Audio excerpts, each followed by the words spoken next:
Good evening. Welcome to the February 5th, 2024 Gorham Planning Board meeting. Tonight we have a 4-item agenda, and we have something on consent agenda as well.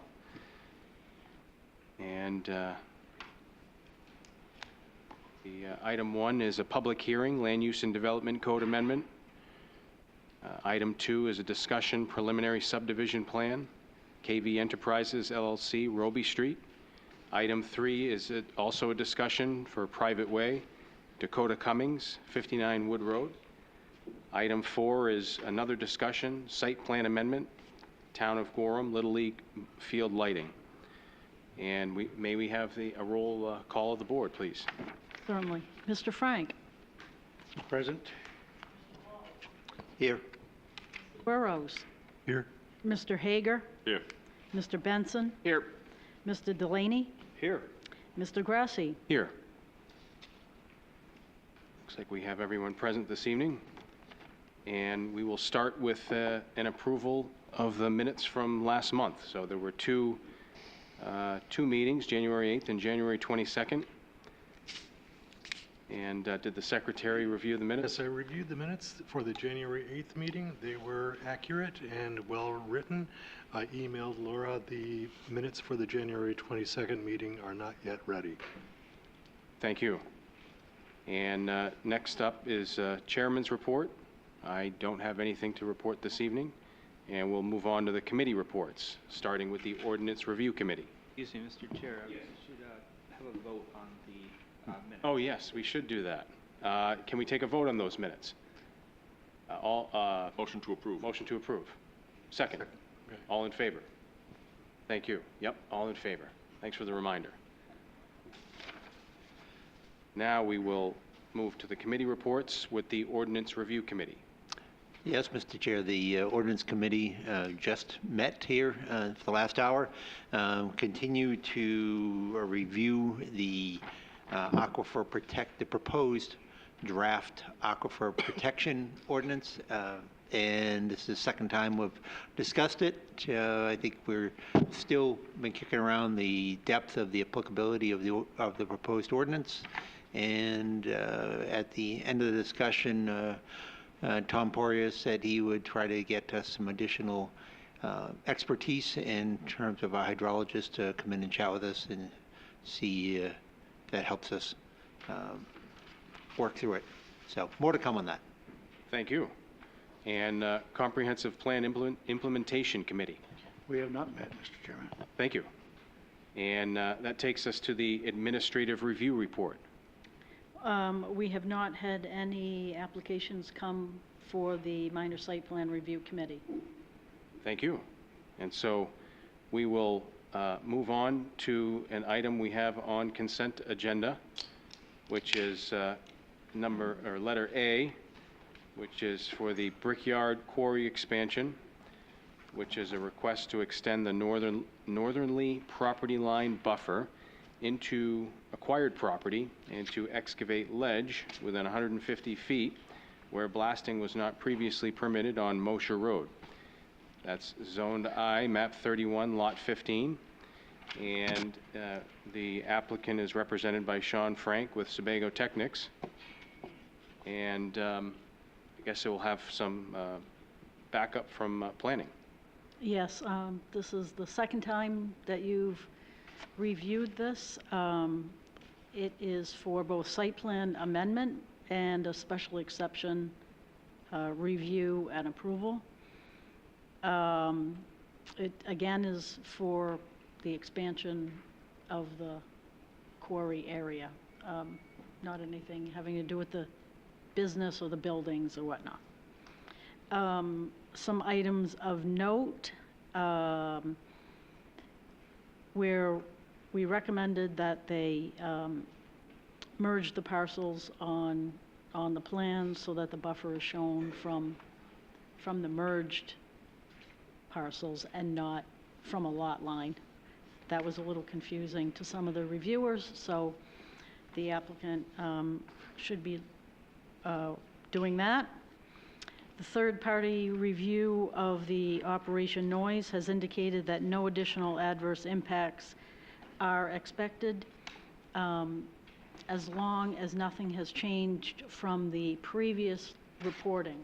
The only thing that has changed in the operation from the previous reporting is that the applicant has switched from diesel engine to electric engines, which should reduce the noise in terms of anything that would have a standard to review. The applicant will need to obtain an amendment to their DEP site law permit. The applicant has stated that a safety fence will be extended to enclose the expanded quarry area. The new operation is not expected to impact groundwater at this time, and all grading will be restored to 3:1 as required. The town's third-party engineering review has flagged discrepancies in the HydroCAD modeled area that should be addressed by the applicant. And the applicant should submit an updated erosion and sedimentation control and reclamation plan. In addition, there are some more abutter comments and feedback for you to be aware of. And with that, I turn it over to you, Mr. Chairman. Thank you. And we have at least, I think, one new member of the board. If you could explain why this is consent agenda, that might be helpful.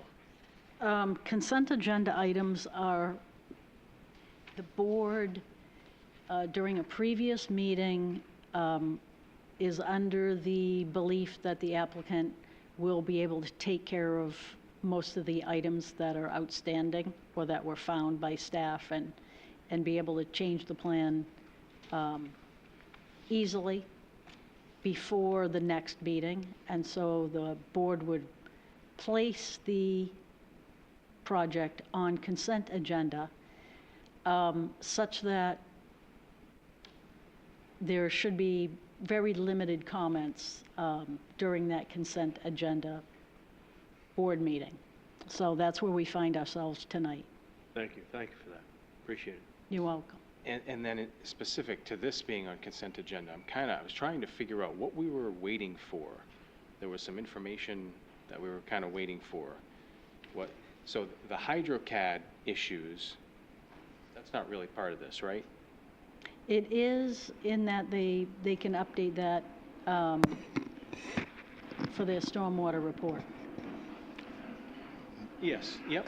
If I can just Sure, add to yep. that, Mr. Chairman, because that was one of the originals, and we did respond to that, Carol, if you may recall. We actually did provide updated HydroCAD as part of our last submission, which had been reviewed by the third-party engineer, and was basically, as I read the report, was just down to some minor items associated with the inspection report, and it was just more about dates and things like that. So I think we're past the HydroCAD. Again, the other part she mentioned was the merging of the lots. The plan that you have in front of you, it should have in front of you, shows the merging, or that 150 feet, if you will, to be added to it. So I think those were the issues we had discussed last time, Mr. Chairman. We did reach out to DEP Mr. Chairman, hang on one to second. discuss specifically what we needed to do with them, and we got the direction from them, directly from the director from the mining coordination unit, and we're putting that information together, and we'll get that into them within the next couple of days. So I thought we addressed those items from the last time, Carol, to be perfectly Yes. frank with you. Yeah. Okay? So that so that we had addressed those for the board with the understanding that, there's a couple minor little things that still needed to be addressed, but that hopefully we'd be all set for consent. All right. Yes. You have now launched out of consent agenda. Okay. Anytime you take comment, Yep. you're no longer in Right. consent. Yep. If you would like to hear more and ask the applicant some more questions, the board should vote to remove this application from consent agenda and put it into a discussion item. Yes. All right. So with that being said, do we feel like this needs to come off consent agenda at this point? Or are we going to make I don't feel like it does, but yes. Thank you, Mr. Chairman. I think, to Mr. Frank's point, every question or comment that was brought up has been underlined, either in italics, bold, been answered. I'm satisfied with it as it is. Okay? Thank you. Just a point of order. I think, Mr. Chairman, I think Carol had pointed out that by taking those comments, we had gone out of consent agenda at that moment.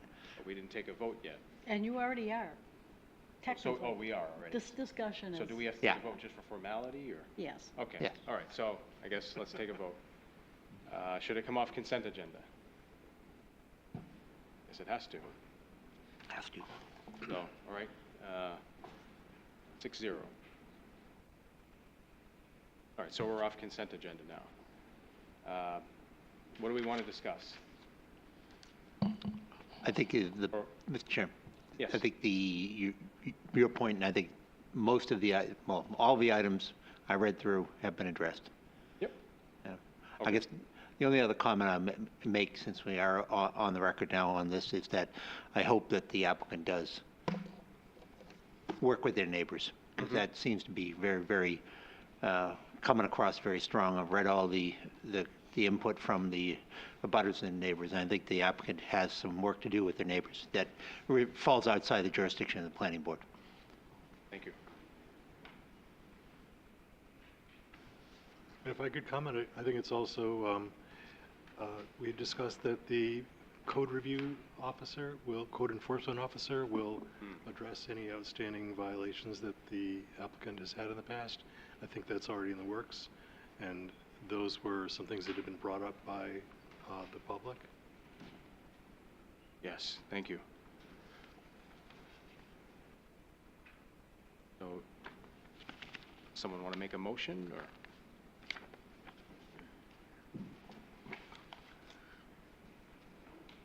Yes, Jim. What is the motion supposed to be? Last page. Yep. Oh, I'm sorry. Since we're out of consent, I understand. Thank you. Yep.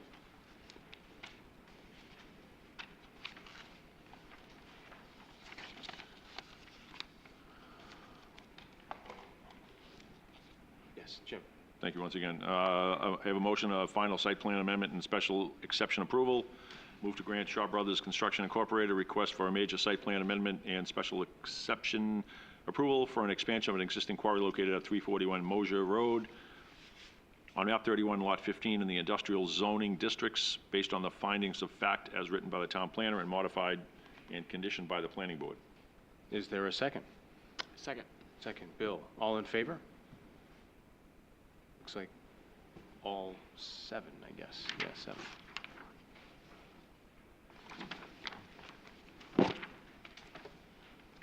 That will take us to item 1, which is a public hearing, Land Use and Development Code Amendment. A proposed amendment to the Land Use and Development Code to add a new pedestrian overlay district, and proposed amendments to existing ordinance sections to include pedestrian sidewalk standards. And if we could have planning? Certainly. This ordinance amendment is a proposal to remove all the sidewalk standards from anywhere it's located in the ordinance and package it into one section that has been reworked, as well as create an overlay zone where sidewalks will either be put in by development or pay a fee in lieu. And this is an effort to make much more clear what the town is looking for with regard to pedestrian amenities. Thank you.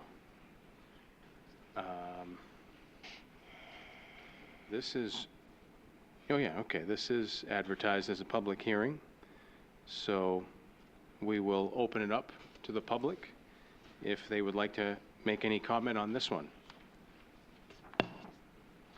And if anyone does want to make public comment, you come up to the podium and state your name and address, and feel free to address the board with your comments.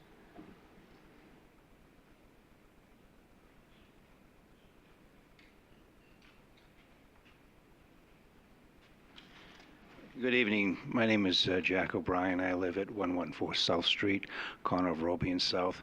If I'm not on the same page, let me know and I'll sit and wait for my turn to come back on sidewalk issues. But I do have an issue, and I spoke to you folks a while back, and admittingly, I do not attend to all of these meetings, but every once in a while, I see things happening and I think they need to be addressed. I addressed you folks back when I thought and feel to this day a need for appropriate sidewalk construction from your notes say Lincoln to Roby at the 90 degree, but it doesn't say the 90 degree to South Street on sidewalks. And I strongly emphasize the need to have that in place, even if it takes a little more dollars out of the work in progress. Just recently, I've been retired for a while, and maybe I should go back to work because I'm too busy watching what's going on in the neighborhood. But as of late, I'm going to say 2 or 3 months, that traffic from Roby to South Street is starting to increase with 4 or 5 cars, because that's a main thoroughfare, so to speak, all the way downtown. And they sit there and they'll wait and so forth. Well, in the wintertime, and I showed you pictures, that the snow banks are creating a problem for walkers. The walkers hit that corner of Roby and South and have to wait for the 4 or 5 cars that are there to shift out into the road. Why? They cannot walk down that street. It's too narrow. And for safety reasons, a few dollars to take out 4 trees and put a sidewalk in, to me, seems well worth, the opportunity to prevent any injuries to anybody that's trying to, work their way down through that new development that's going in. There's always going to be traffic with kids. I said this the last time. They go to school to the elementary grades, and the kids coming up up Roby Street to South Street, they go to the middle school. There's no place to walk. And how do they get maneuvering themselves? They walk on people's property, which, it's safety. Let them walk on a property, but they aren't walking with the snowbanks. And if you people took a chance to ride down there and see how that, confinement is playing in the hands of, safety, I think there should be some reasonable discussion, but it's not in this packet. And I would hope that before this thing gets sealed for the deal, that there's a little more emphasis on that. Thank you for my time and your time. Appreciate it. Thank you. If there's no more public comment on this item, we will close the public comment portion and we'll bring it back to the board. This item's been through the ringer.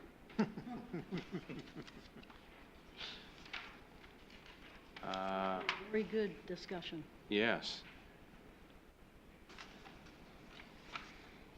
Yeah. So this one was reviewed by the ordinance committee a few times.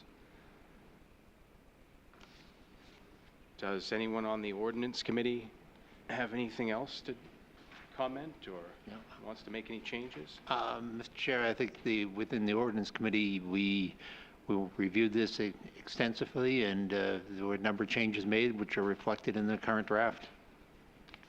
I'm very satisfied. Yeah, it'll be good to have some specificity on sidewalks. We've had several developments that caused quite a lot of heartache, so. Any other board members have any comment, or? Yes, Jim. Thank you, Mr. Chairman. The one thing I'm opposed against is paying in lieu of building the sidewalk. There were some projects years ago when I was on in another group that somebody paid the town. The town never got around to building these sidewalks. For whatever reasons, I'm not pointing fingers, I'm just saying putting money in the kitty for a sidewalk that never got built, to this gentleman's point, let's get the sidewalks built as the project is being developed. I don't want to put money in the kitty and just have it sit there, and when we get around to it, we'll build a sidewalk. It's my only opposition to this, that portion of this. Thank you. If I may. Yes, yeah. That will be up to the planning board. It's a waiver request, and when they request it, you have the option to deny it and have them build a sidewalk. Thank you. On a case-by-case, Yes, project-by-project. Okay, yes. yeah. Does that satisfy your concern? I just don't want the option. I've seen it happen, and this is in a very residential area, and the developer paid, and for whatever reasons, the sidewalk was never built. Mr. Chair, if I could comment? Yes. I think last meeting we had a case, it was the truck turnaround, or the truck driveway and the car driveway, and we wanted the two distinct roads for different purposes. They paid the in lieu of sidewalk fee, which seemed fairly low compared to the cost of the sidewalk that would have actually been installed. But given where it was, I don't know if it made sense to install the sidewalk there. The way I thought of that is that's only that can be used to build a sidewalk where we need it more than that location. So I see kind of a rationale of using that in lieu of construction payment for cases like that. I guess to that point, if they put $1,000, I'll just throw out some numbers, put $1,000 down, but we don't build it for 3 years, that's probably more than $1,000 in 3 years' time. But there are circumstances, I'm sure, that will benefit from it. Yeah, good points. Do we want to, are you strongly is your opinion strong enough? You want to make the change? I usually have a strong opinion, yes. Don't worry, I'll Relatively. So, what do you think? Are you okay with the language, or do you want? Yes. Okay. Do we want to make a motion? Are we secure enough to do that? I'm ready to make a motion, but I'd like just a little bit more clarification. So what's for my own edification and maybe for the audience, what is the method once sidewalks have been approved, what is the method for them to actually be built?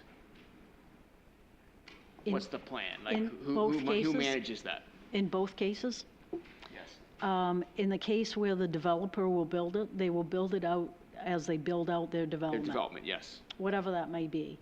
In terms of the town, we have an example out on Narragansett Street. We took a fee in lieu of to extend the sidewalk along Narragansett Street. That was just done in the last 2 years. Right. The development that is part of,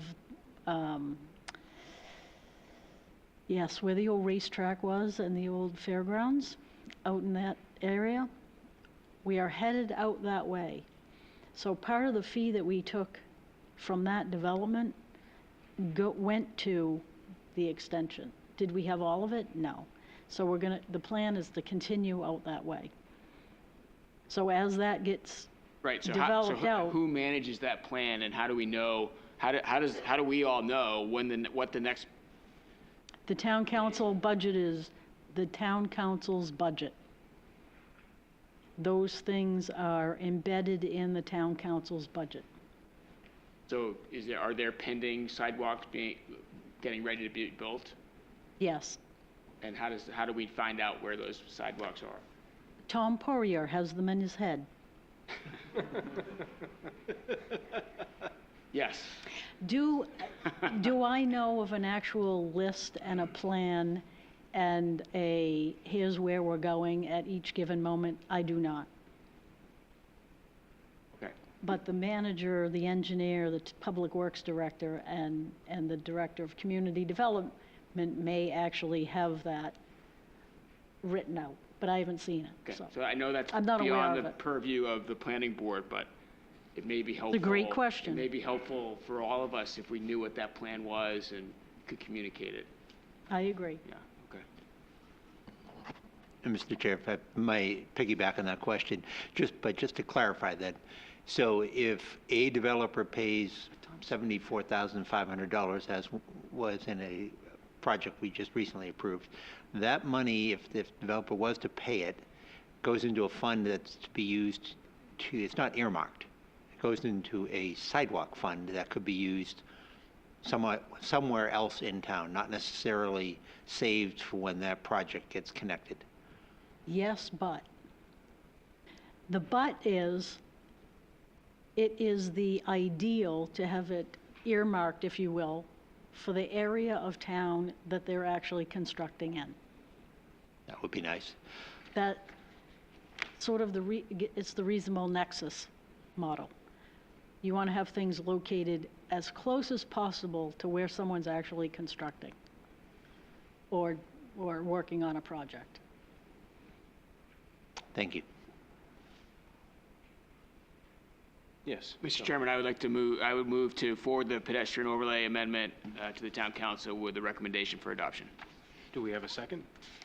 Second. All in favor? We have one abstaining and 6-4, 6-1.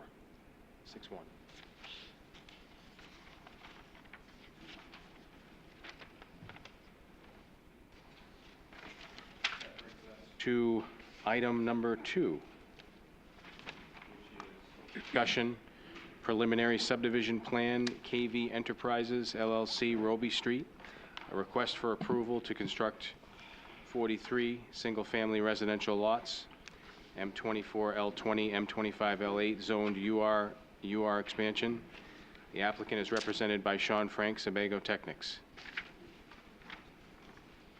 We could have some planning update. Yes, sir. This has been in front of the board a number of times in a couple of different iterations.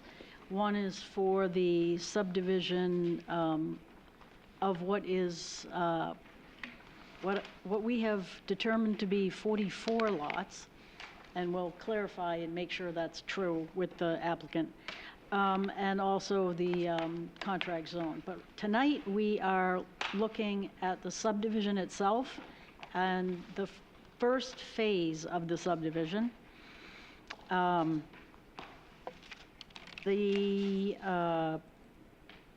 Let's see. The items of note are the pedestrian connections, oddly enough. Off-site sidewalk connections are required to serve the development, so you want to ask some questions about that and what the plan is there. And they've got a short explanation of what they plan to do in each phase, and also specifically this phase. So you want to ask the applicant about that. The open space requirements, they're using the development transfer overlay for the subdivision, so that specific open space requirements are associated with that.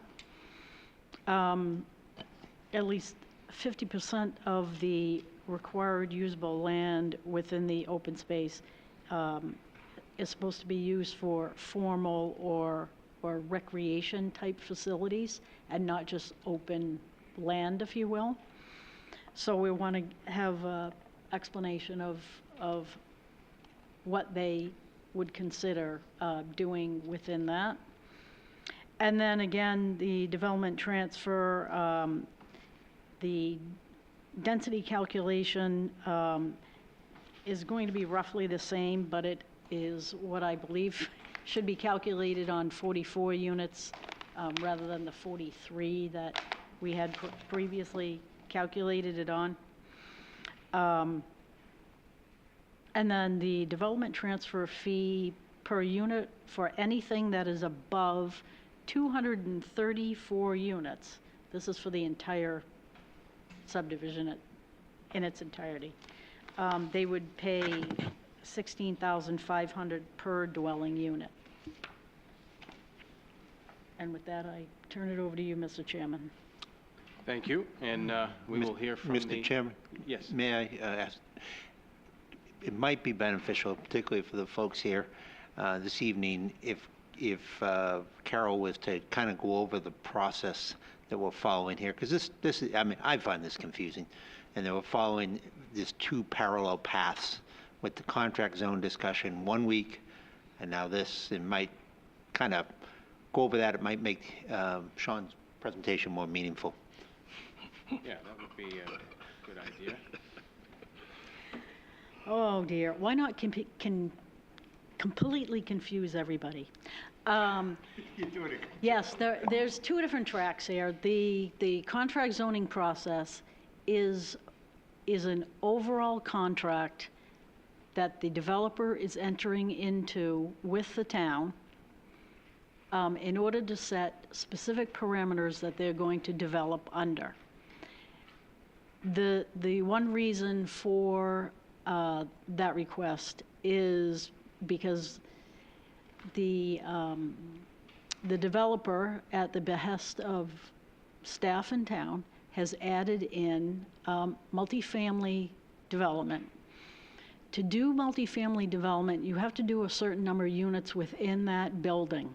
This is my gleanings from talking to a number of different developers who have tried to do multifamily in town, but because of our growth ordinance and the limit of 10 dwelling units, because of the building code standards, the cost of what needs to go into that building, the number 12 seems to be a sweet spot.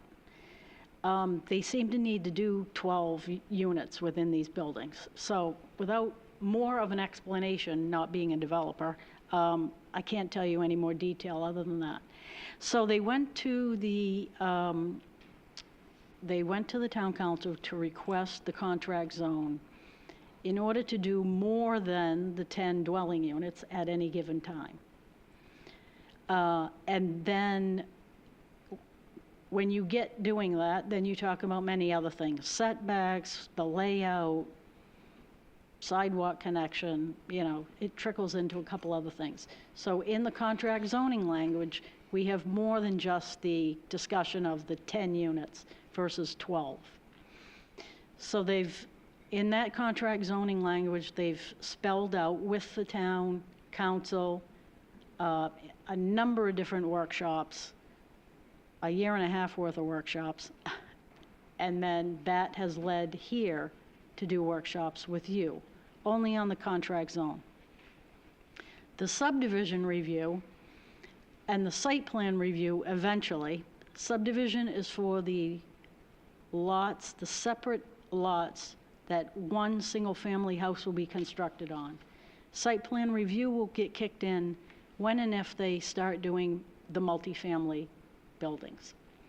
The subdivision review has standards that they must follow in our subdivision ordinance. Transportation, stormwater, erosion control, all sorts of things. Talking about pedestrian amenities and all sorts of things. With each iteration and with each phase, different review criteria are going to kick in. This is a simplified, more straightforward subdivision review because there aren't that many lots right now. When they get to the next phase, they're going to get into the what do we need for road connections, because now there's going to be more traffic. That's when all the traffic standards are going to kick in, and they need to do more study.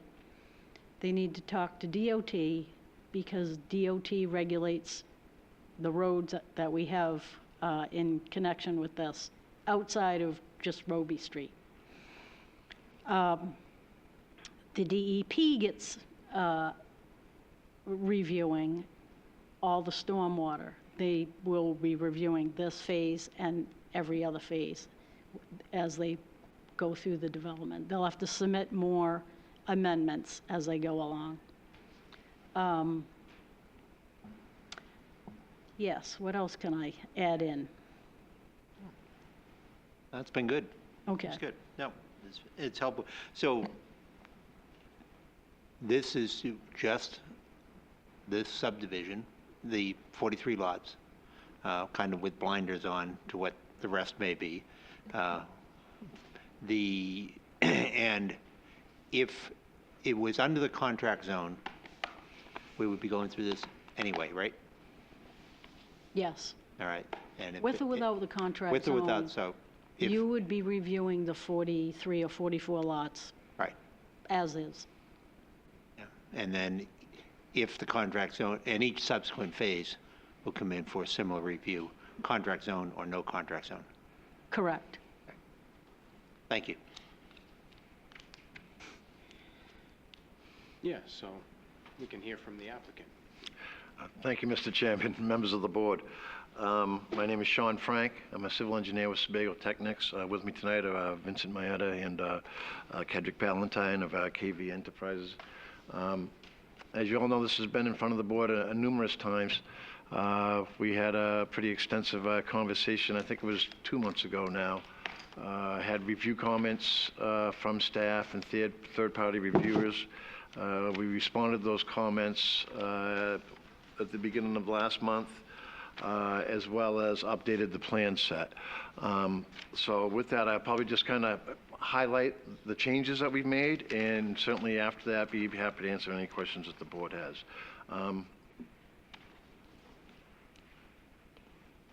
Can you hear me all right with this? Yep. All right, good.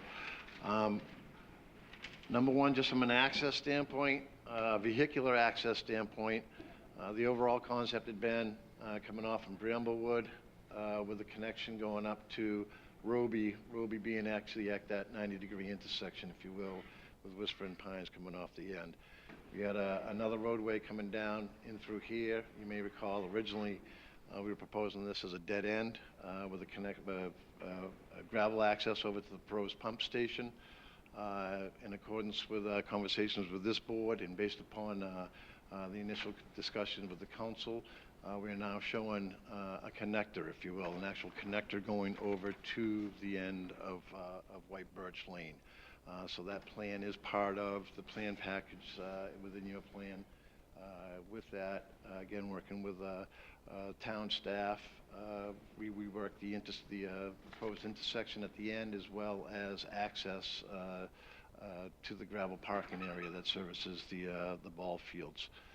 Again, in coordination with town staff, we were always having a pedestrian access to the end of Ridgeway. I'm sorry, you can't hear that? Is that any better? I'm sorry, I'm trying to use... Oh, yeah, there you go. I'll try to hold it closer. I'm sorry about that. Again, in coordination with town staff, we had always had a pedestrian access to Ridgeway. We are now proposing that to be actually available for vehicles as well. However, it'd be limited to the fact that vehicles can only come from Ridgeway into the development, if you will, and not the other way around. And again, we can certainly have adequate signage associated with that in terms of how that would happen. Again, from a pedestrian access point, all of our roads will have sidewalks constructed as part of them. And again, as part of this last submission, we included a plan for Roby Street, again, that we coordinated with staff in terms of proposing a curb and sidewalk along the westerly side of Roby Street up to the Lincoln Avenue intersection. So again, that plan is part. Obviously, we will need some final details associated with that. But again, what we wanted to do is get the plan set in front of you folks so that hopefully we had everything on the table in terms of the proposal. Open space had also been another part of the whole conversation.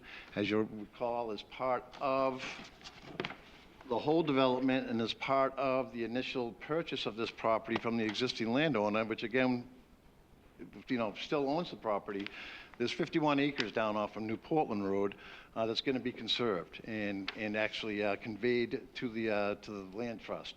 So that there will be well over the 13 acres is what's required. We're actually going to have 51 acres just within that one area, as well as additional open spaces central to the subdivision. We had proposed as part of the last time that we had a 30-foot mid-block access, if you will, between the lots. We've now expanded that, so it's now 70 feet. The idea being is that we could have there the pedestrian/bicycle access, as well as benches and other amenities and that type of thing.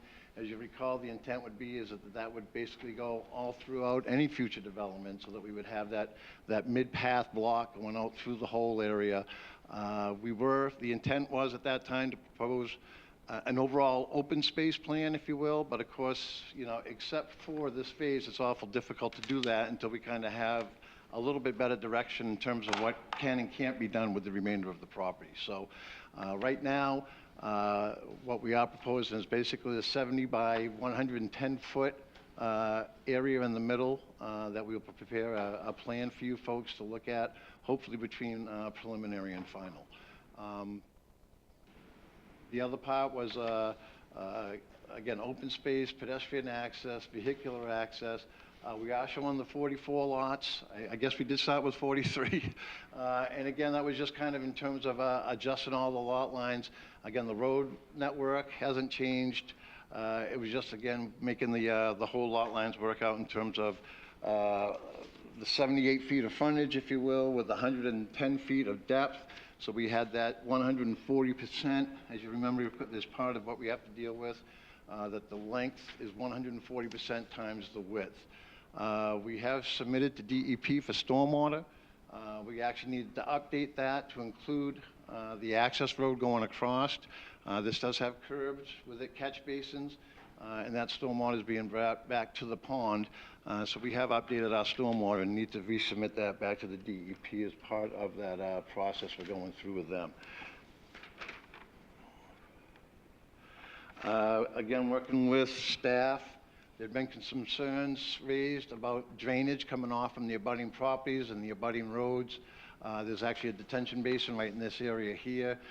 So we are proposing, a ditch system with two outfalls, inlets, if you will, to pick up that drainage coming from the off-site and to get that into our system and/or to bypass our system so that we're picking that up. As part of the sidewalk on Roby, we are proposing a couple of new catch basins, actually bringing that all the way into the development so that we're not adding, and actually we are decreasing a little bit of the runoff that's going down Whispering Pines Lane at this point in coordination with one of the abutters. So with that, Mr. Chairman, those are the highlights, I think, of the major changes we've made to the plan set since we talked to you folks last time. We are working with the Portland Water District in regards to the municipal extension of water mains in terms of the pump station.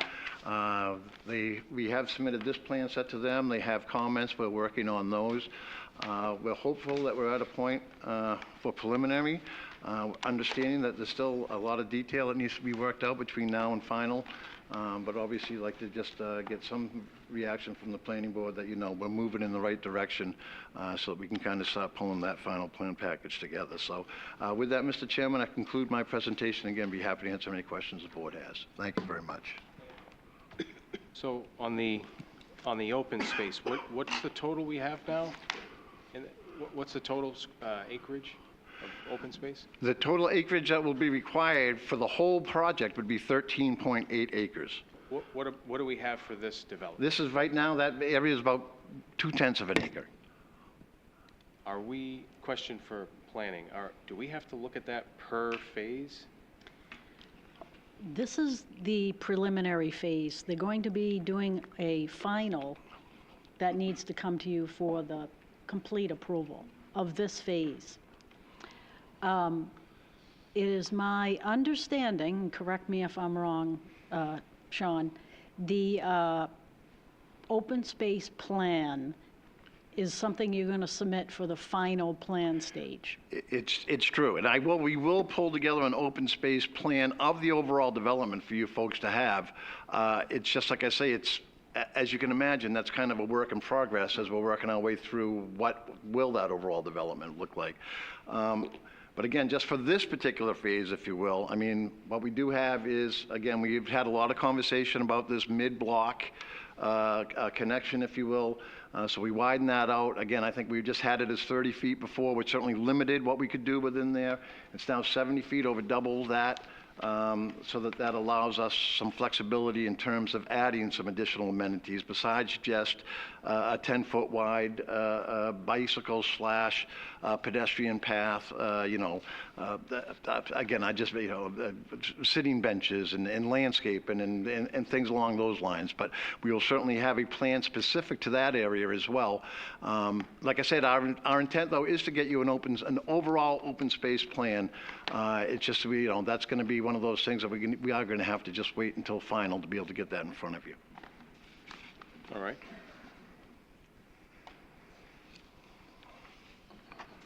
Yes, David. Okay, Sean, thank you for pointing out on the wider lot. Yep, you're at least, what I'm looking at on the plan still shows that it's 30-foot wide. But- Yes, and I noticed the notation was still on there. Yeah. But that will be up, but that will actually be part of the common open space at the end of the day. All right. So I guess what I'm still interested in seeing what you're going to do for open space for the rest of it.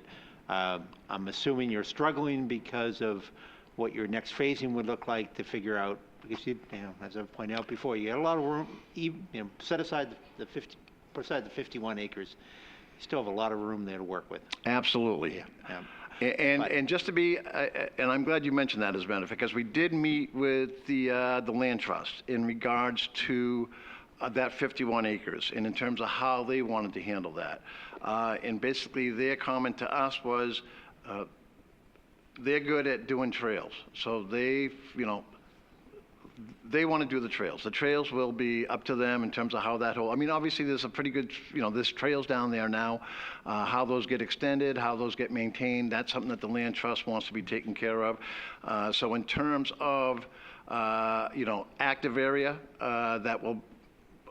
the majority of that will probably have to actually be located outside of that 51 acres, that 1.8 acres altogether. Okay. All right. Three things I'm interested in hearing about is you mentioned on Ridgeway, you're going to allow access in one direction? That was the proposal, yes, in coordination with town staff. Okay. I don't need to, here's the three things I'd like you to comment on, tell a little more detail. What is the justification? What's the reasoning behind that? I'm just curious. I found that quite surprising. We talked in the past about it just having, it's a pedestrian access across there, but now you have you're proposing one-way traffic. I'd like to hear about that. I'd like to hear what the impact along Roby Street will be with the sidewalk. And you're going to put it on, from what I see, you're going to put it on the west side of Roby. How's that going to impact the current residents? And then the access out to White Birch, you have it on the plan now, which is great. I'm glad it's seen there. What is that road going to look like? What's the width of the road? The finish of the road? What's that going to look like? Those are the three things I'm interested in hearing about. And if I could, Mr. Chair, I'd be happy to at least go. Actually, the request for the Ridgeway extension was from town staff and specifically the Public Works Director and probably through the schools, if I had to guess, in terms of, so that the plow trucks aren't coming to the end, trying to find a way to turn around, that this allowed them to come through. Obviously, we understood the limitations associated with Ridgeway. That was why we were proposing signage, if you will, about the one-way. Certainly from the folks on Ridgeway being able to come down to, into this development to be able to go over towards downtown, if you will, without having to go on the South Street. I think they saw that as a benefit. But just so we're clear, from the developer's standpoint, if it's just a pedestrian access, we're comfortable with pedestrian access. As I've told this board, we're always in the balancing act. Again, we had peer review comments, and we had a very good meeting with staff. We appreciate their time. Sat right down with them and just tried to accommodate as much as we could in association with that. In regards to the access drive going out to White Birch Lane, that would be the same section we're proposing for the remainder of the project, which is curb to curb, 22 feet, with a sidewalk on one side along the curb line. Where that is kind of a feeder road, does it make sense to be at 22 feet or should that be wider for Chuck? Thanks for the question. No, we definitely want to make sure that these roads are fairly consistent throughout this network, and wider roads it's not contributing to the volume that you can get traffic, but what it would contribute to would be speeds. So the wider the road, the more comfortable it is to go faster on. So in discussions with the design engineer, we thought it was appropriate to keep it at a consistent width throughout the project. Even if it does get built out with, you know, the entire, the multifamily, if that goes in, you're still comfortable with that? Oh, yeah, yeah, absolutely. I mean, realistically, the width you'd be going to if you went to the max would be 12-foot lane, so a 24-foot section. Oh, and I don't see as reducing it 2 feet is going to make that much of a difference from a rideability, but certainly from traffic calming. Thank you. Yes, Jim. Thank you, Mr. Chairman. Does 22 feet allow for parking on the street? No. So, You'd need an additional 8 feet, 8 feet minimum for parking on street. okay, thank you. May I ask where the sidewalk is relative to the street? Is there a buffer between the street and the sidewalk? That would be, I don't believe that's been fully designed yet. The question was whether or not there was an esplanade in between the road and the sidewalk. There's not. We're not proposing the esplanade. And we started with the esplanade, but then, again, that was just kind of getting us further off. And actually, again, working with staff. If you remember right, the initial design, we did have the esplanade shown throughout. Instead, we actually reworked it, if you will, so that the curb is now, the sidewalk is now along the curb line. I think that gets maintained better, to be perfectly honest with you, especially in the winter.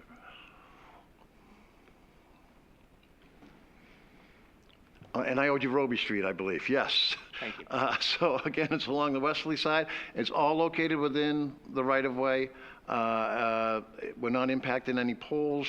And again, I'd probably got to get out there and get some more specific. If you see the scale of that plan, I really need to blow that up from an additional detail, if you will. But I was thinking in terms of, and again, I'm not a tree guy, so in terms of, you know, getting into root systems and things like that, I'm not comfortable talking about those specifics because that's just not my strength. But right on the corner, if you will, on that corner, there are some bushes and some things, and we would be doing, there would be some impact right there on that corner. And when I say that corner. So the sidewalk you're proposing will be built right out to the street, or will there be a It will planter be. strip? It'll be edge of pavement, a proposed curb, 5-foot bituminous sidewalk, Okay. Thank you. certainly.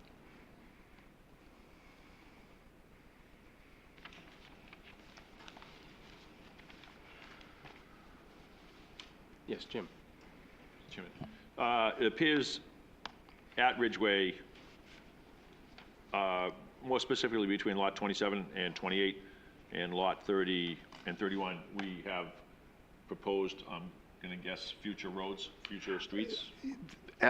Again, based upon the overall plan and whatever we do here, so yes, we are proposing no lots there, so potential future rights of way. Great, thank you.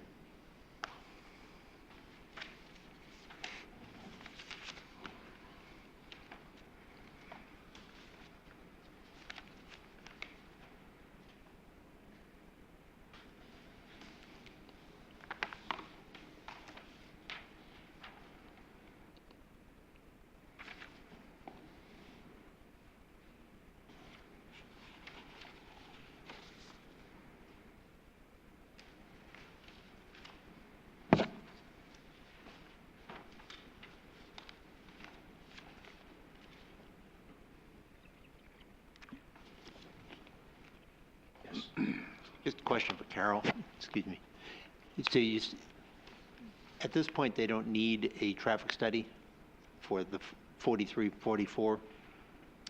They submitted a preliminary study very early on, and they've been given feedback on that already.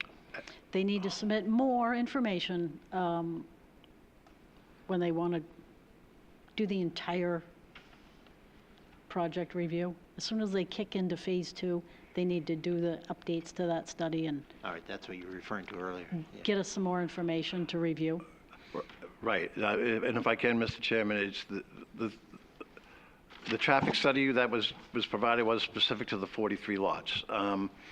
As Carol stated, once we go, what's that number going to be? Once we come up with a number that we can do and know what the unit count's going to be, then that's certainly going to get us over the 100 trips, if you will, that would then would require the MDOT traffic movement permit, which just brings another set of eyes, and obviously it has a much more additional detail, if you will, specifically in terms of further off-site. But as Carol did state, that we did provide a traffic impact analysis for the 43, which we did submit, and the town did supply to the third-party reviewer, which, as I recall reviewing that they were in agreement in terms of the findings. I think all they really had was maybe check some site distances after construction to make sure if there was any further clearing that might need to be happened. Okay. And Sean, the 51 acres, will that be conveyed or will that be set aside with this first phase? Yes. Yeah. That is the intent, yes. Okay. And again, we just need to work out, obviously, that, but I believe it's going to be kind of part of, right, the purchase from the initial owner, that'll actually be part of that purchase, if you will. Thank you. Is there any update on the White Birch connection? That needs to go to the town council for approval, and that's part of what they're going to do next. So is that on an agenda yet? I do not know offhand Okay, so maybe not. at this moment. But again, I appreciate that, and I'm glad you mentioned that, because I did. As you stated, we have right title and interest across the Roby property. As we've always discussed with this board, we didn't have right title and interest across the town property to the end of White Birch. We did submit that initial paperwork to staff, to the council, and I think we're just waiting at this point for be scheduled for a date. And again, that's something that can happen prior to a final approval. So we would just assume that would go through? Is this part of this? I'm not sure you can assume anything. It's, Right, you right. know, Yeah. reading the tea leaves, I have Hmm. no skill in that. Mr. Chair. Yes. Just a question for Carol and for Chuck. With phase one, I know when we're talking about the contract zone, we talk about off-site improvements and, you know, it's a negotiation on things like that. With phase one and the subdivision review, are there any, beyond the sidewalk along Roby and the interconnectivity into the existing streets, are there any other improvements that would be requested by the developer further off-site, you know, such as further down White Birch, and then just the connector? That's dependent on a town council vote. Okay, so the town council vote is for the connection, but I'm thinking of I'm speaking specifically of the existing street portion, existing street that is White Birch. Does that need any upgrade? If they make the connection, then that is something that, if the town council gives the approval for the connection, that's something that needs to be looked at. What kind of improvements need to be made on White Birch Lane? Similarly with all the road connections, you know, what needs to be done to improve the situation of all the roads? So would that be part of the final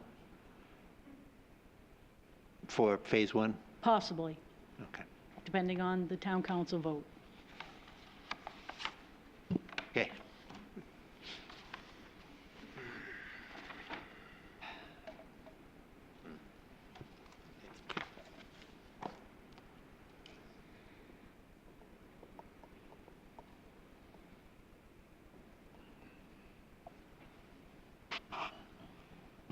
Yes, Jim. Thanks, Mr. Chairman. Just for keeping the discussion, White Birch Lane is it's a big black hole right now. That is imperative that there's access there.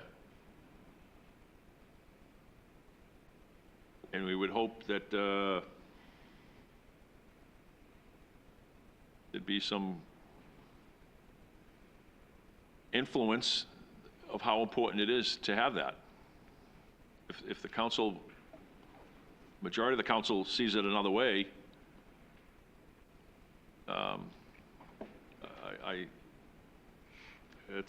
we're going to be in a tough spot. Road D.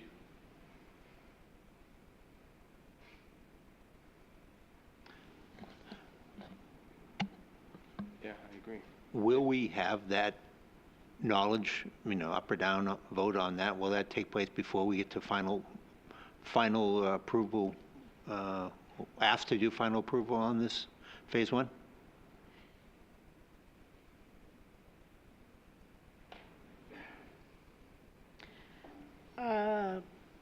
You could request that the developer doesn't submit anything until the town council votes on that, but that, is it necessary? I think we're going to hear from another element here. Right. Mr. Chairman. Please state your name and your, Good evening, Tom Poirier, Director of Community Development. So I will let the planning board know the applicant has submitted the letter and the plan showing the road connection to the town manager. So it didn't make this council agenda. We're hopeful that it will be in March for review and approval. Do I think the planning board could submit a letter in support of a road connection? Absolutely. That could be something that you discuss today and maybe vote to have the chair do if you think it's important for the development to move forward, right? I think if that's a connection, I think because you're doing the review of the lots and the traffic and all the information and giving that guidance to the council is helpful. They won't have all the meetings that you've had in this project to provide them some input. But it's totally up to you whether you decide to do that or not. The council will review it and then make a decision based on all the information they have. They may ask for additional information, but that's where it currently stands. yes, Jim. Thanks, Mr. Chairman. I'll make any kind of motion we need to get chairman perhaps to write a letter, I bet you will. if the majority of the planning board approves this, to write some letter in the sense of urgency and the importance of having that to be considered and allowing us to move forward. I think that's a good idea. Yep. Second. Everyone in favor of that? Yeah, okay. So we will work with the planning department and do that. Thank you. Yeah, Mr. Chair, if you need Yes. any help with that, I'd be happy to assist. All right, excellent. Thank you. So what do we think? Are we okay to make a motion on something, or does make a motion and do the letter at the same time and hopefully get what we need?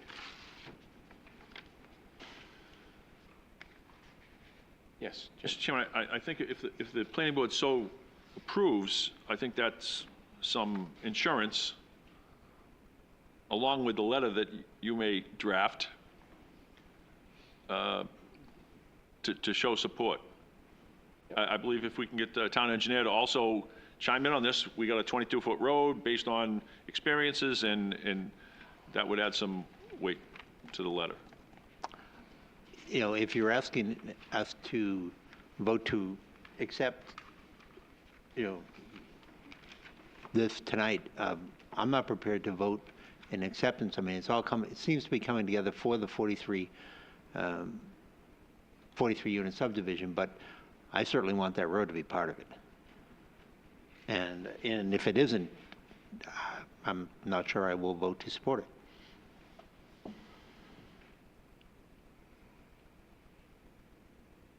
Again, this is a preliminary vote, just to remind you, and there is a final vote. So the package has to be complete for a final vote. If that, Then what's the point of the preliminary vote? well, in some cases, and specifically this one, sometimes they need a halfway assurance. They've done 99% of the work, and there's a few things left to do to get the complete final vote. So there's sort of a midway, you've done 90% of the things, you can Yep. vote preliminarily. Yep. That gives them some kind of, okay, we know we should continue kind of assurance. Yeah, I don't see the value in stopping here and not doing preliminary when we have a final. I kind of like the picture I see, and so that's my take on it.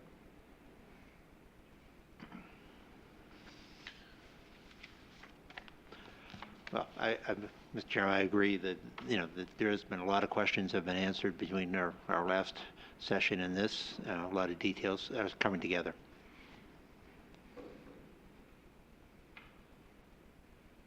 Yes, Jim. Thank you, Mr. Chairman. Would it be prudent to include a note that we expect Ridgeway Ave to become a one-way, or do we want to leave that off? That also would have to become council approval, correct? I want to be clear on that through the chair, that the one-way would just be on the connector part, not for the existing Ridgeway. In other words, we would just have the no one-way, do not enter signs down at our intersection, but we certainly we're not limiting anything. The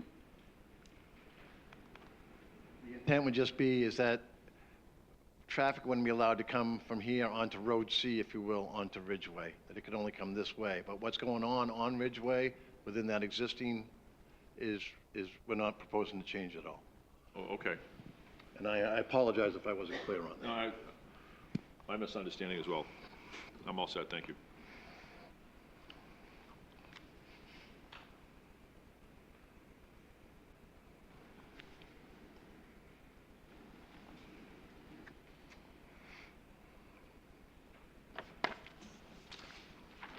Someone have a motion? Yes, Jim. I'll just try to conclude the discussion. We have a letter dated January 11th from Sebago. Everything has been highlighted. Every single thing from every single department has been addressed. We've had a few meetings on this. We're talking about sprinkler heights. There's all kinds of things here that have been addressed and answered. At least from the preliminary standpoint, I'm pleased and ready to move forward.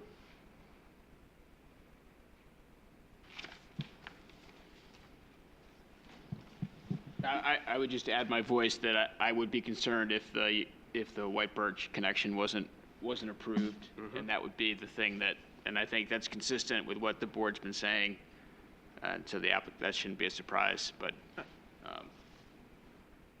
I would certainly really have to reconsider if that approval didn't come.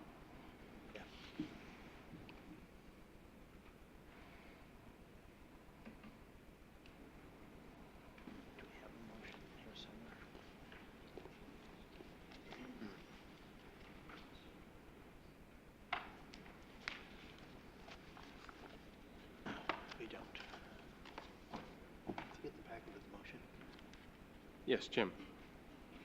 Sorry, Mr. Chairman. I don't see any language other than perhaps I'll say motion to approve preliminary design as presented by Page 46. KB.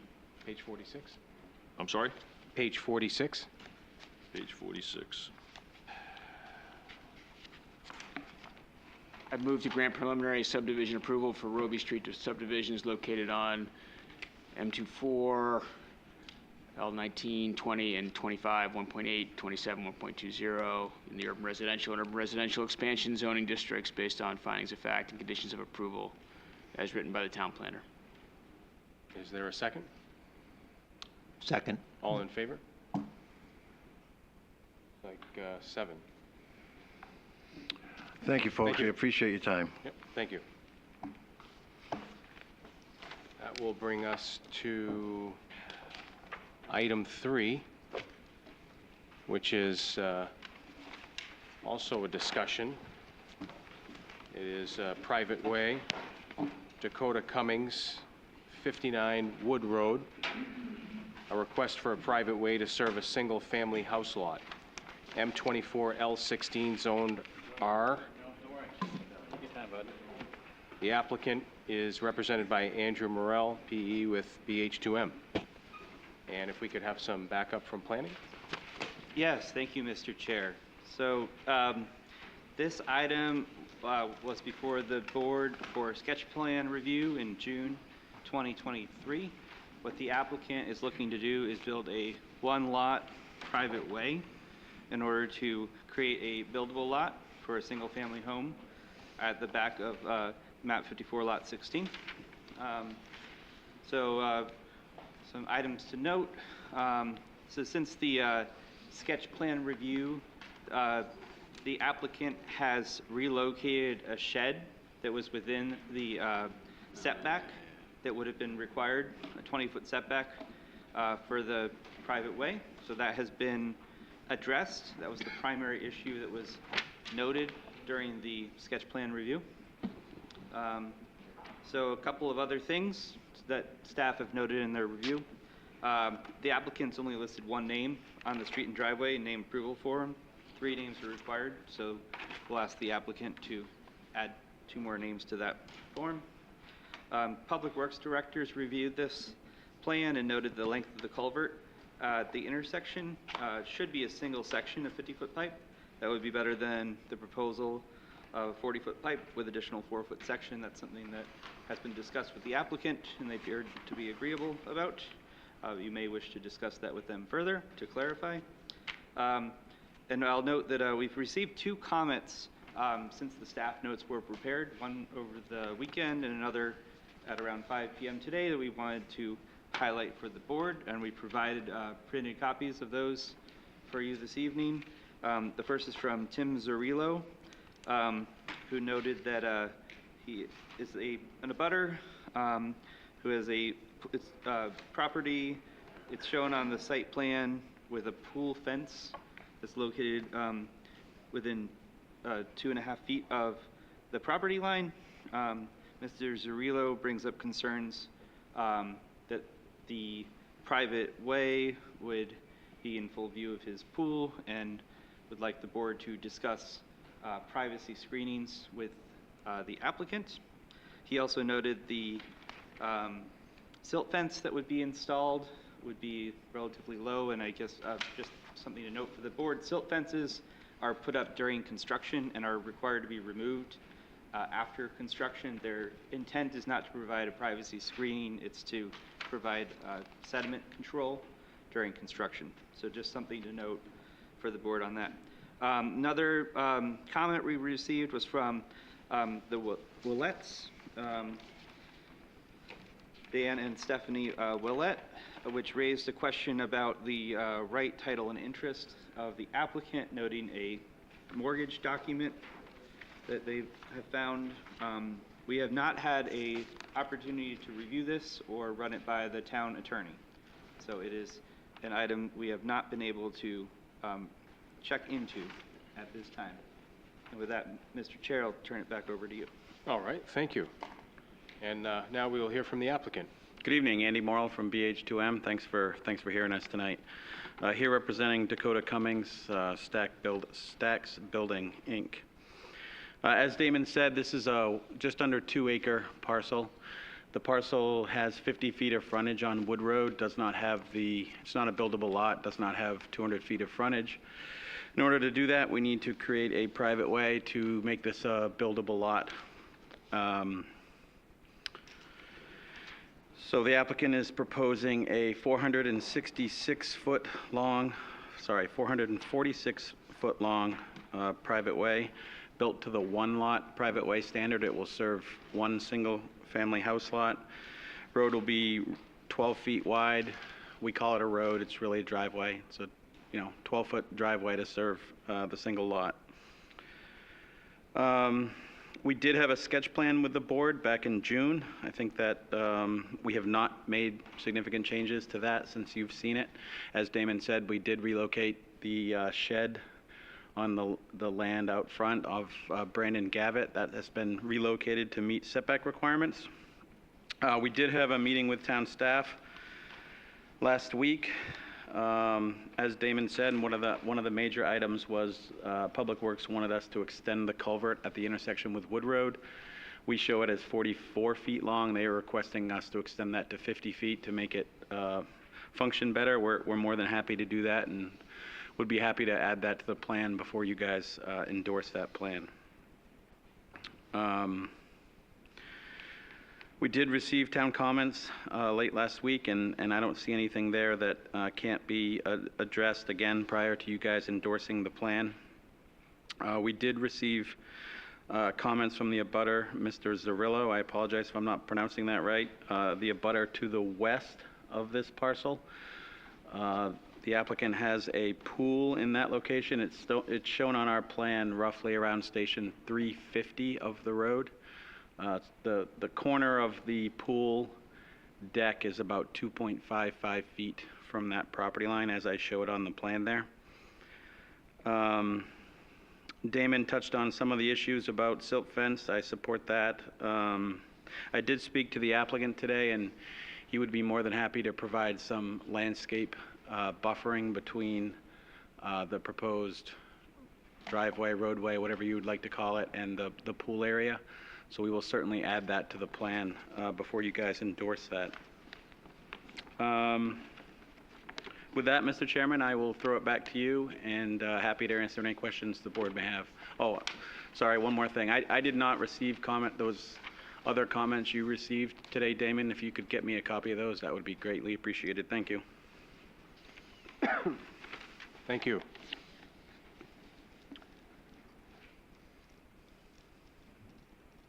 So I'm trying to jog my memory. I remember this from, I think it was last year? Yeah, it was June of last year that we were here for sketch plan, yes. And there was a shed that was really close, that was relocated? Yes, that's correct. And how? So the shed was located here on this plan where it says existing slab. That's where the shed was located. As you can see, it was pretty close to the property line. Where I'm showing it, the 2304 is where it's been relocated to. So the side setback on that lot is a 20-foot side setback. It's now 23 feet off the property line.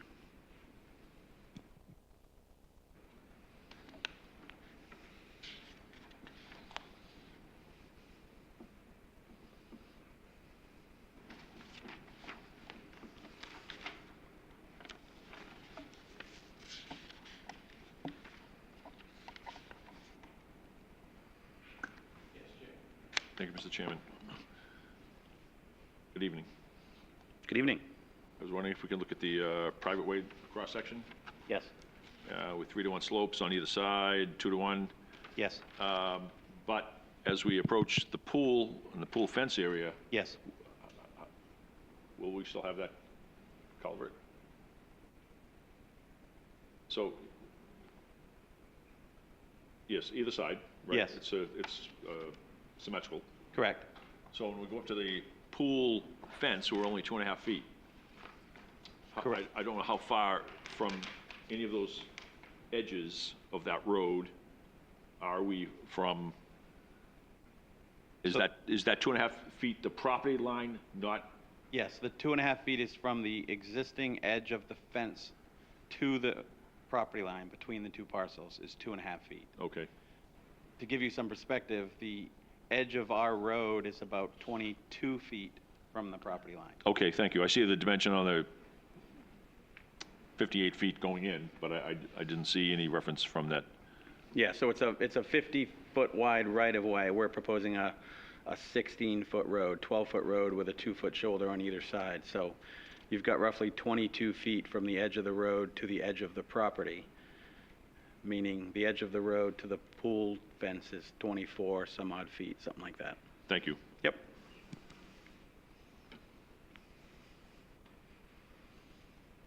So you mentioned the applicant was open to providing some sort of a buffer there. Yes. Just kind of any thoughts on that yet, or just kind of started thinking about that, or? Yeah, the applicant had told me when I talked to him that he wanted to provide some arborvitae trees as a buffer. That's what the applicant was thinking. Excuse me, question? Sure. Is the abutters pool in compliance with zoning? I guess I don't know the answer to that. All we've located is the edge of the fence. I don't know exactly where the pool is located within that fence and what the pool setback requirements are. I'm not sure. So is the fence in compliance? I don't, There are no regulations for fence, Okay. no setbacks, no permit required.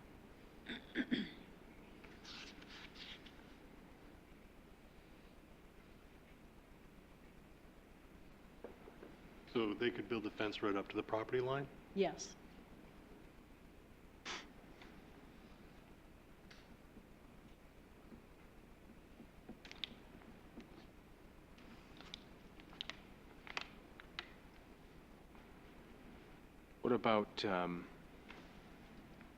What about measures during construction? Are there ways to, during construction, limit? Yeah, has that been specifically thought about? as far as, The disruption to the very close abutter? yeah, I mean, our intent would be to not impact that portion of the site.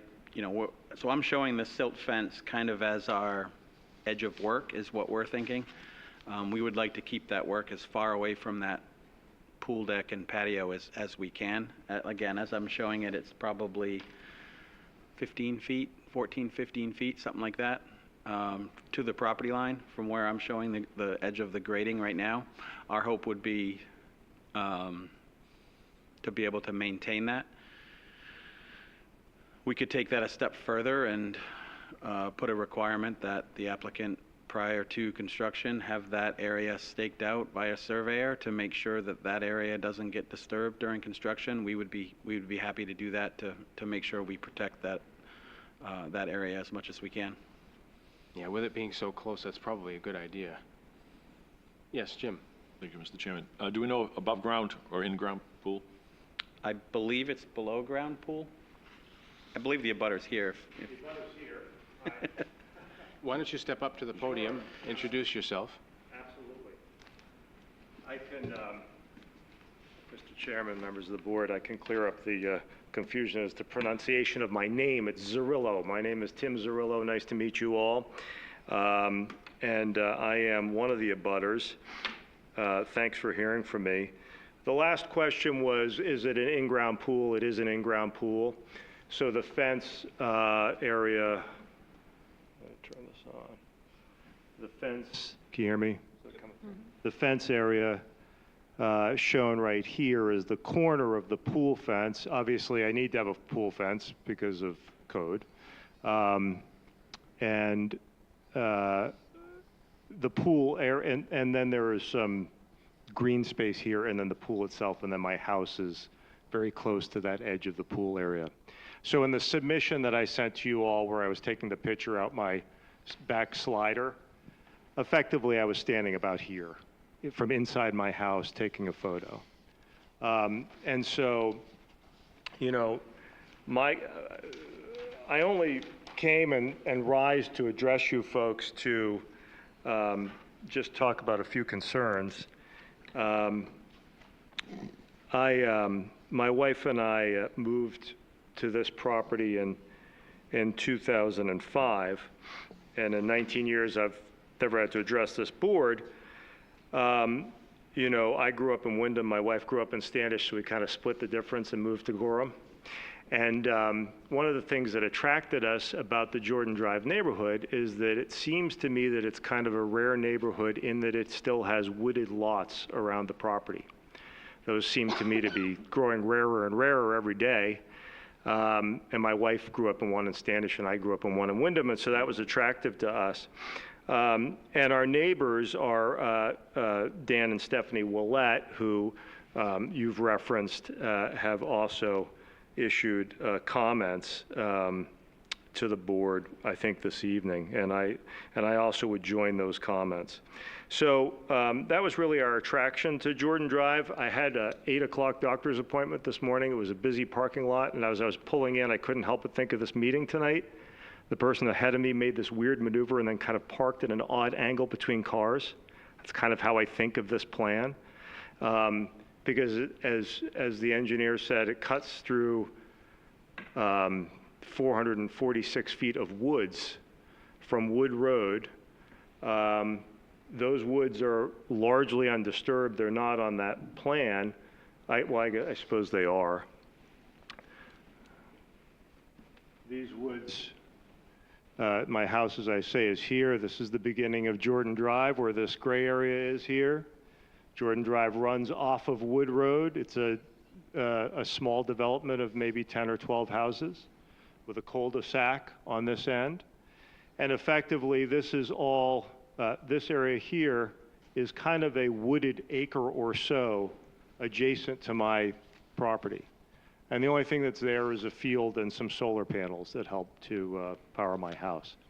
Otherwise, this woods is all undisturbed.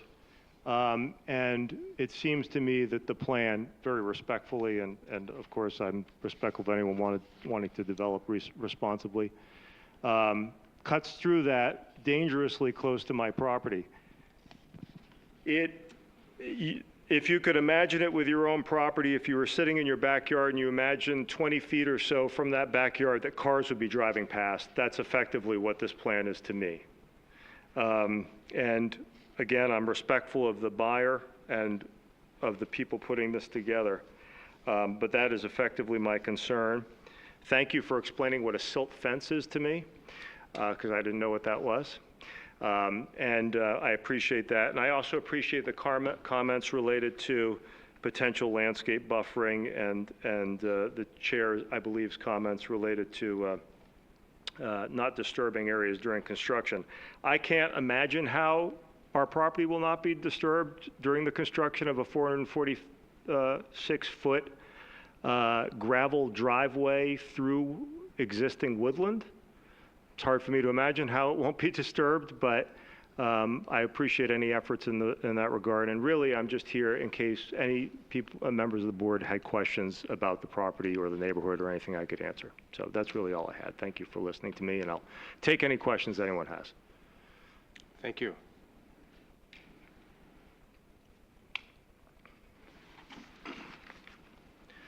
Yes, Russell. The heavily wooded area that would be, some of it would be cut to create this 12-foot gravel road. Do you, because you've lived there, you've seen it, can the gravel road be put in and still keep trees on both sides of this new gravel road? I think it could, in fairness. If I can move over here again, I'll try to illustrate it. So when I was saying there was this kind of this side lot adjacent to my property, about half of it is field and half of it is wooded. And so I've never measured how much of it is wooded between my side of the property to this existing part, but I would imagine if you're talking about essentially a 16-foot road, would it be possible to bring in that driveway and still have woods on either side? I would think it probably, in fairness, I would think it probably could be, to try to answer your question, sir. Thank you. Yeah.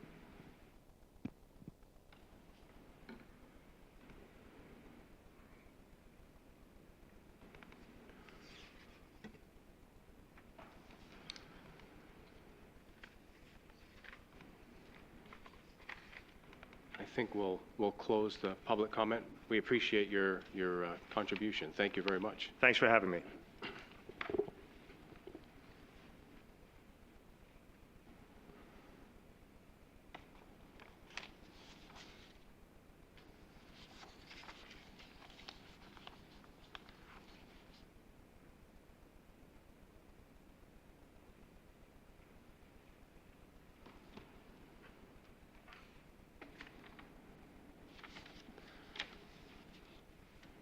So this lot has a house on it as well, not just these little structures?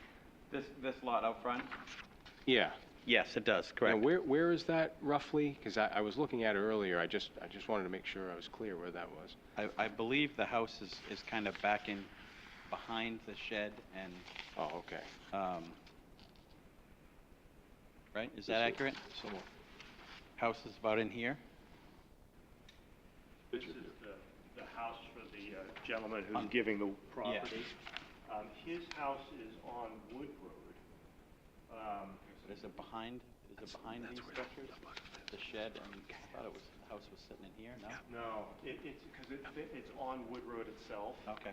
So his driveway is somewhere, I don't know if you guys can hear me, but his driveway is somewhere around here. Thanks. And then he's peeling off a piece of his property to allow the private way to come through here. But he faces, his frontage is on Wood Road, and his driveway's on Wood Road. So it's close to Wood Road. Yeah, it's right on, I mean, it's within 20 feet, 30 feet, something like that. And Mr. Azzarello, could I ask you, is your house on the corner of Wood Road and Jordan? It is. Got it. So it helps me locate where the driveway goes. yeah, I'm sorry, it's kind of an oddly shaped lot, and I might not be explaining it very well, but basically, it goes, so there's Wood, and Jordan is like this gray strip here, and my house lot is the first house on the right, but there's kind of this empty lot that I was describing that you see first before you get to my driveway. I see. I'm looking at an aerial view, so it helps me know. Yeah, I'm looking at the same thing, yep. Thanks. I'll be here if anyone has questions.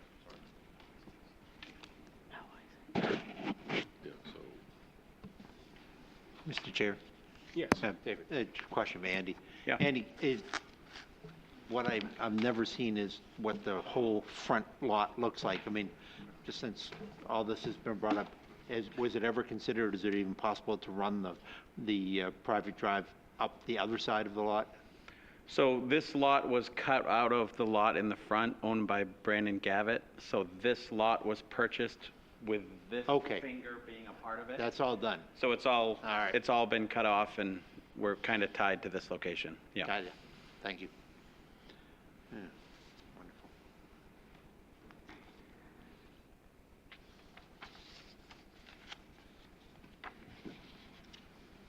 So,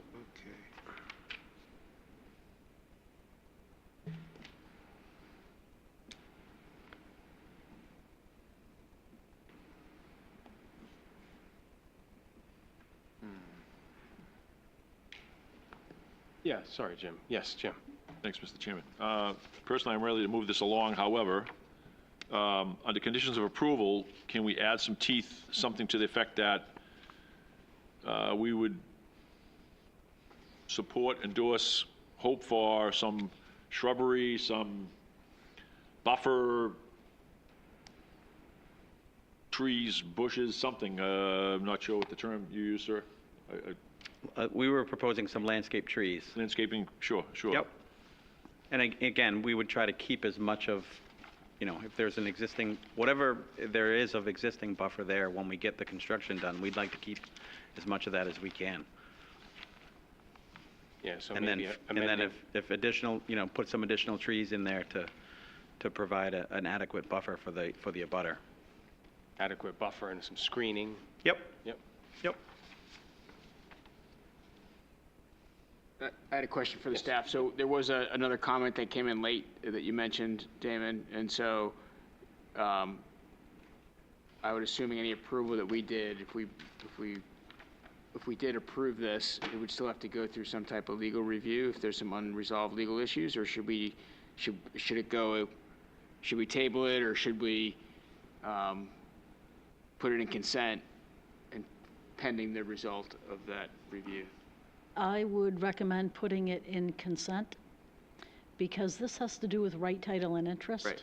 And this person is questioning standing, Right.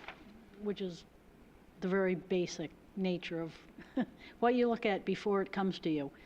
And we have no, they sent us this at 5 o'clock, so we had no way to verify or check with the town attorney, check with the applicant about this question. So I would say maybe consent agenda would be appropriate. We could get some feedback, actually share this with the applicant for one thing, and then get some feedback both from them and our town attorney if it's necessary.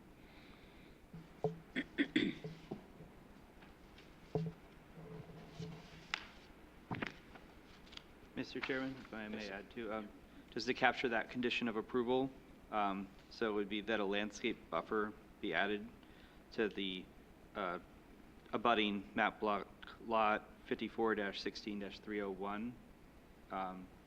Would that satisfy the board's interest? And we could add that as a proposed condition of approval.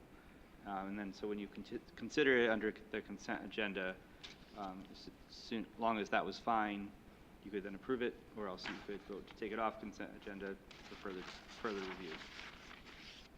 You said 54-301? Yeah, that's Mr. Zerillo's lot. That's the map. Oh, okay, all right, the other lot, yep. 54-16-301. It's on page 3. You can see the aerial image. As we go forward with this item, we'll have to, there's references to Mighty Street in the motions. Oh, my apologies for that. I got in there, but yeah. Yes, that's from the template, so we would change that. Correct. That had me confused earlier. Yep. It should say Wood Road. That's all right. It's good to be confused once in a while. Wood Road. Yes, Jim. Thanks, Mr. Chairman. Mr. Marlar also mentioned, I don't know where we are drawing-wise, the culvert will go from 44 feet to 50 feet, if that has to be in this, or if that's just an agreement that you'll already provide that. Since we're going to do a little work on the drawing, could we put a dimension perhaps from the property line to the edge of the road?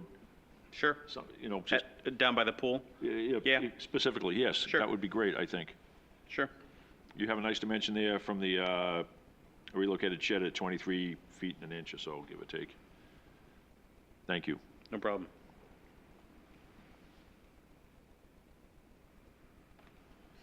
What does the board want to do?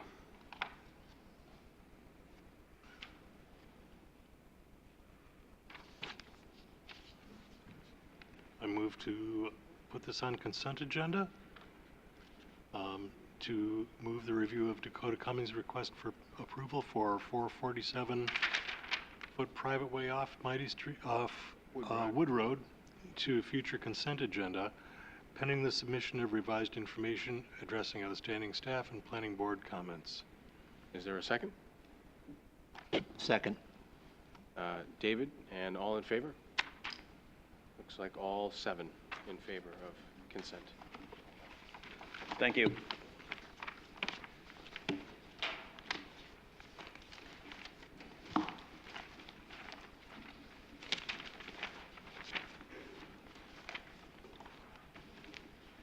That brings us to item 4, which is a discussion, site plan amendment, Town of Gorham, Little League field lighting, a request for approval to add lighting to an existing baseball field, map 52, lot 12, zoned URMH. The applicant is represented by Owens McCullough with Sebago Technics. We could have some backup from planning. Thank you, Mr. Chair. So this final item before you this evening is a proposal by the town for minor site plan amendment in order to construct lighting for the ball field at Little Falls Recreation Area. There has already been approval to install lighting for the other fields and for the parking lot. So what this would do is add the ball field to that approval as well, so that the lighting for it could be constructed in conjunction with installation of lighting for the parking lot. The town's facilities manager will need to review the existing electrical circuits to determine if upgrades are needed. Additionally, the conduits will be reviewed by Public Works. And the Recreation Department will work to determine controls to ensure that lighting will be used in accordance with hours of operation in the approved plan, including master controls, that they will be able to cut it off at I believe, 10 p.m. So with that, I'll turn it back over to you, Mr. Chair. Thank you. And we will hear from the applicant. Great. Good evening, Mr. Chairman, members of the board. My name is Owens McCullough, civil engineer with Sebago Technics. Here tonight on behalf of the town. With me is the Director of Community Development, Tom Poirier, Cindy Hazelton from the Rec Department, and Councilor Gagnon in the back. I wasn't going to let you get away with not being recognized on here. We're here tonight to seek an amended site plan approval. The town went through a recreational master planning process back in 2013, 2014. We came in front of the planning board around 2014 to get a master plan approval for the Little Falls complex. That included some multi-purpose fields, a soccer field, an expanded parking lot, all of which we included lighting on that. At the time, it wasn't anticipated that we would light the Little League baseball field. However, it's become apparent that just because of the use, the need for the facility, that it would be advisable to light that field to basically improve the amount of time the kids have on the field. The lighting that would go in would be a Musco lighting system. I don't know how many of you are familiar with those systems, but they're very specific to the field, to lighting just the field.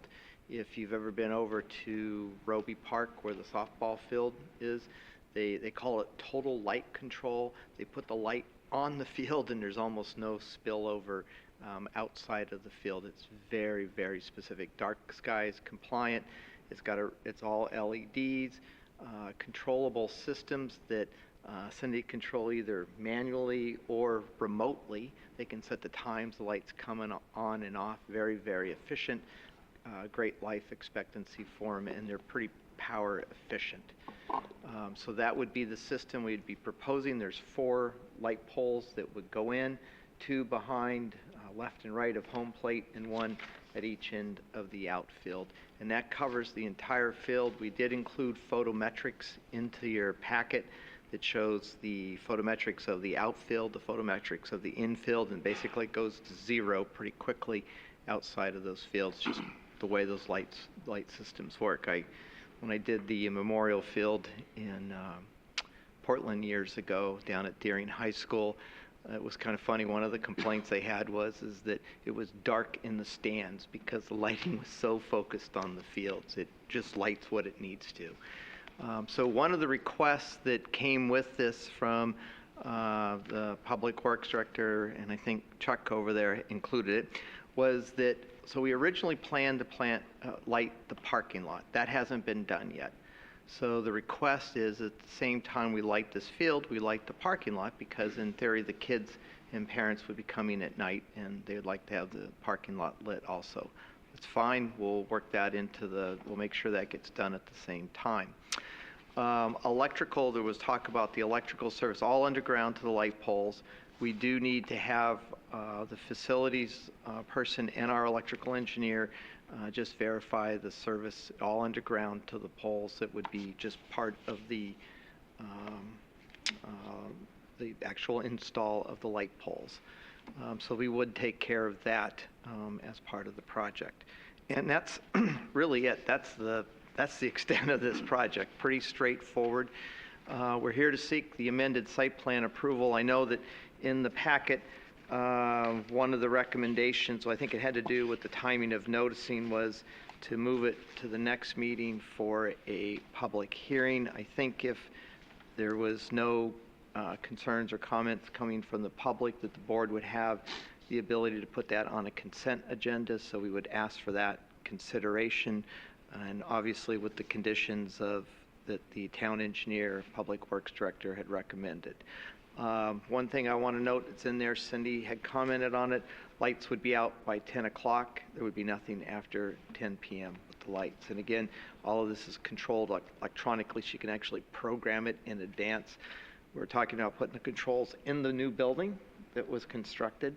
So there would be controls in there, plus the ability to operate them remotely. They're a pretty cool system, the Musco systems. I wish there was more to tell you, but that's about it. Thank you. Yes, Russell. As a longtime NASCAR fan, I can personally attest to the efficacy of lighting mile-and-a-half speedways, never mind a Little League field. Thank you, Russell. In regard to the process, I'm good. We have to have a public hearing on this, right? Site plans do require a public hearing. So, just wanted to make sure. Was there someone else that wanted to speak? Come on up. Hi, I'm Kate Thomas. I live at 68 Sydney's Way, but I own 642 Gray Road, which is the property right next to this. And we have an apartment building there with the red barn. And you kind of answered it.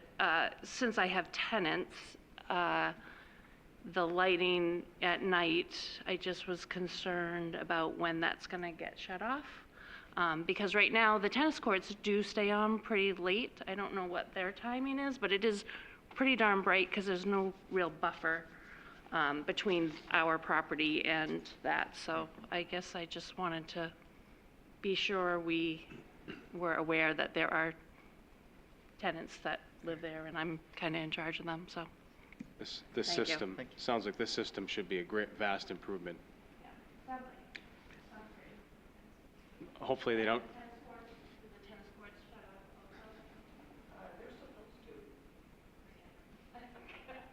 I think we could probably tie their timing in. I mean, I know kids play basketball and at all hours of the night there, but it is bright. There was question on the capacity of the electrical service. So, is that part of this project? Yes, so one of the things we'll do is, it's sort of all behind the scenes, but we'll look at the service entrance into the Little Falls Rec Building, and we'll determine whether that panel needs to be improved or modified, or whether we have to run an additional conductor to that building and then out to the poles. It's all underground, it's all internal to the building. I actually met with the town engineer and the public works director and facilities to have that conversation, and we started to look at it, but we know we have to look at it closer, but it's all sort of internal to the project. There won't be any implications to that building? No, there's, it might be a new conduit or conductor coming in, so when I did when we relamped the high school, all the fields, they used all the existing buildings and infrastructure. I expect the same thing. New conduits in the ground. Yep. A new service, but. All right. Mr. Chair, Yes, a Dave. comment. So there was a informal comment that perhaps the tennis court lighting could be tied in to the new lighting for the baseball field. Is there any possibility of that? I mean, I don't know if you know the circuitry, but is it possible that the timer for the new lights would also then control the tennis court lights, just, to minimize the disruption that the abutters apartment has? I think, Cindy, correct me if I'm wrong, but I think the conversation was they're supposed to go out, not stay on all night long. They're supposed to go out, and 10 o'clock would be an agreeable time for those also. Is that, you might want to come up here, because I don't want to speak for you. I get in trouble. Thank you. The two systems, so basically we'd be having two systems out there now. One, a Musco state-of-the-art current. That light that's currently on the pole at Little Falls on the basketball court came in about on the arc, maybe with NOAA.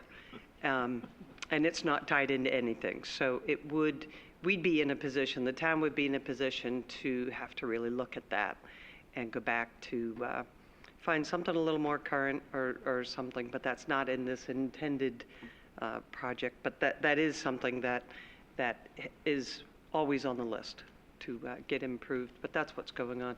And I will tell you that, I mean, we have a timer that comes from inside Old Roby School, and some of our late night basketball players are very creative. They always carry a Phillips or a flathead screwdriver with them and actually get into the panel box and just, turn it on.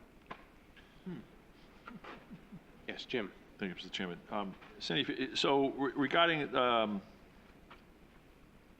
basketball courts, if you were going to upgrade the lighting, does that have to come before the planning board? Isn't it just a preventive maintenance thing, upgrade? Does that have to come before the planning board? Okay. No, we'd be on maintenance. Okay. Yeah. Good. Thank you.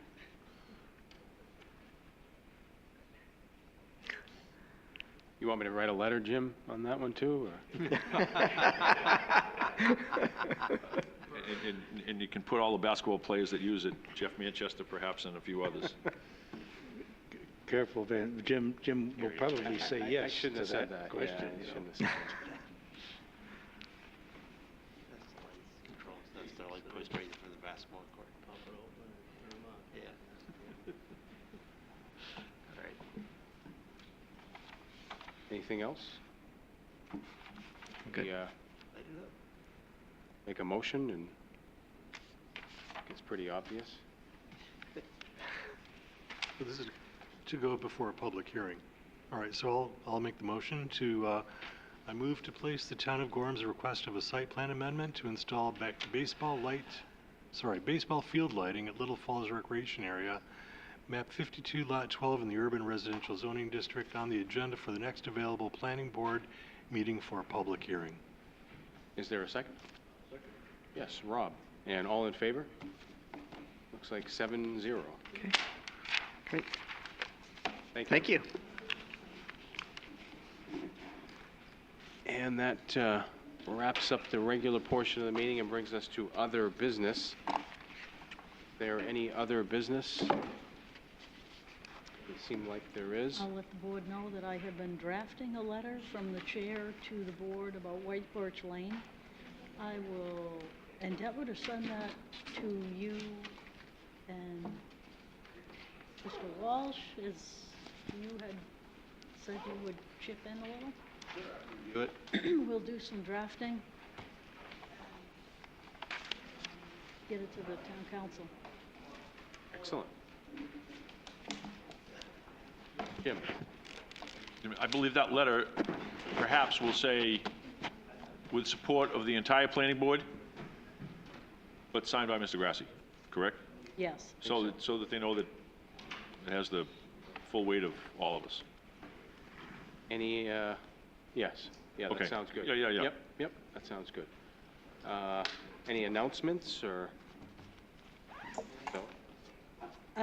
Yes, we have a new employee, a new, what would have been the clerk, but we've changed the job and added in many more committees. So the job is admin assistant for all the committees.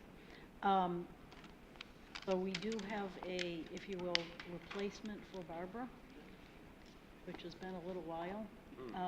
So her name is Nina, and you'll see her at probably in the next meeting. We gave her the night off. She's watching via the town video. But she just started today. So we thought, maybe we won't make you jump right in, but she should be here Good idea. in the next meeting. All right.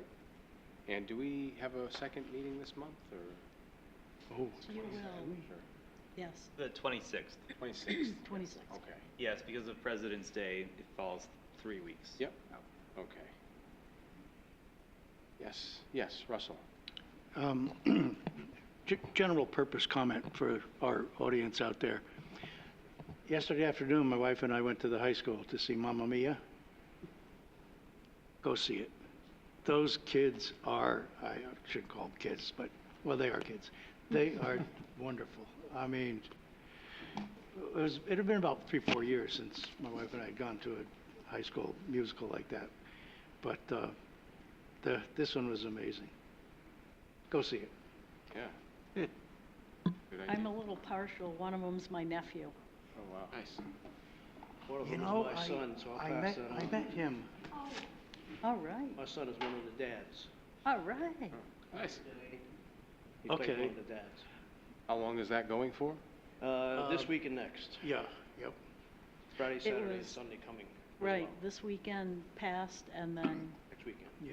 this Yeah, weekend. I read the cast list in the Gorham Times, of course, and I recognized a few of the students' names from having subbed at the high school. And I said, oh, yeah, he or she was in my whatever class. And your nephew introduced himself to me because I subbed for the music teacher, the chorus teacher. And I'm not sure, I think I might have mentioned that, we're just having casual conversation with the group in general, and they said, Mr. Frank, you sub? I said, yeah. I says, I'm also on the planning board, and I'm with the Gorham Times newspaper, and that's when your nephew said, you're on the planning board? You Oh, must know. interesting. Just when you think they're not paying attention. Yep. That's funny. Is there a motion to adjourn? I move to adjourn the meeting. And there's a second? Second. They're all in favor. Would you look at that? No, let's stay. Have a good night.